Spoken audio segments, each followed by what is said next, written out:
වැඩිය වගේ. මොකද ළිඳේ ඉන්න වැඩිය වගේ කියන්නේ?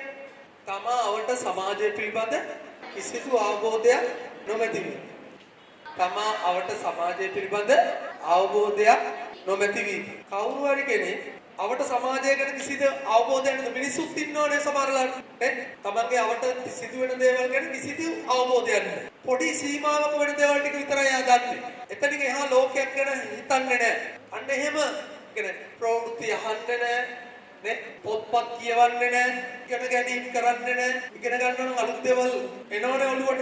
අන්න එහෙම නැති කෙනෙකුට අපි කියනවා ළිඳේ ඉන්න වැඩි වගේ කියලා. තමාවට සමාජය පිළිබඳ කිසිදු අවබෝධයකින් තොරව කටයුතු කිරීම. දැන් මේ ළඟදී දකුණු ඇමරිකාවේ තියෙනවා ලෝකෙ ලොකුම වනාන්තරය. මොකද්ද? ඇමසන් වලට පුටින් හෙලිකොප්ටර් එකක් ගිහිල්ලා තියෙනවා. එහෙම යද්දී ඇමසන් වල ඉන්න ගෝත්‍රිකයෝ පිරිසක් ඒ හෙලිකොප්ටරේට දුණු ඊතල වලින් පහර දීලා තියෙනවා. එතකොට ඒවයි ඡායාරූපරක් තියෙන ඒ ගෝත්‍රිකයන් පහර දෙන ආකාරය හෙලිකොප්ටරේ. ඒගොල්ලෝ අඳගෙන ඉඳලා තියෙන කොලාතු වගේ දේවල් සහ ගැහණු අය පෙන්නේ ඉඳලා නැහැ. ඒගොල්ලෝ ළමයි ඉඳලා තියෙනවා. ඒ ෆොටෝස් දාලා. ඒගොල්ලෝ හෙලිකොප්ටරේට හිතලා තියෙන සතෙක්ක කියලා.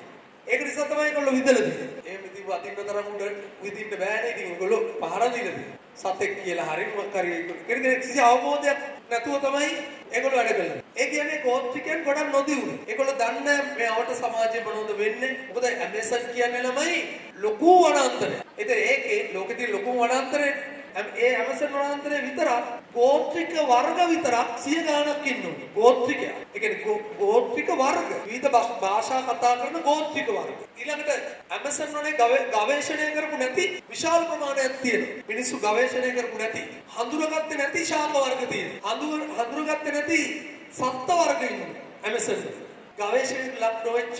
දැන් අපි මේ ගෝත්‍රිකයන්ට එහෙම කිව්වට ඒ අපිට සාපේක්ෂව තමයි අර ගෝත්‍රිකයන් ළිඳේ ඉන්න මැඩිය වගේ තමයි ඒගොල්ලෝ. ඒ අපිට සාපේක්ෂව. හැබැයි පිටසක් වල ඉන්නවනම් දියුණු ජීවීන් අපි ඒ දියුණු ජීවීන් කවදක හරි අපේ පොළොවට ආවොත් අපි දැනට තියෙන ආයුධ වලින් පහර දුන්නොත් ඒගොල්ලෝ හරියට අපිව දකින්න කවුරු වගේ. අර ඇමේසන් වල ඉන්න ගෝත්‍රිකයන් හෙලිකොප්ටරේට පහර දුන්නා වගේ තමයි ඒගොල්ලෝ අපේ දිහාත් බලන්නේ. අපි අපේ තියෙන ලොකුම මිසයිල් යවුවොත් ඒගොල්ලන්ට හරියට අර ඒවා දුඩු ඊතල වගේ වෙයි. ඒතර ඒගොල්ලෝ කියයි හරියට අපිත් කවුරු වගේ ළිඳේ ඉන්න මැඩි වගේ.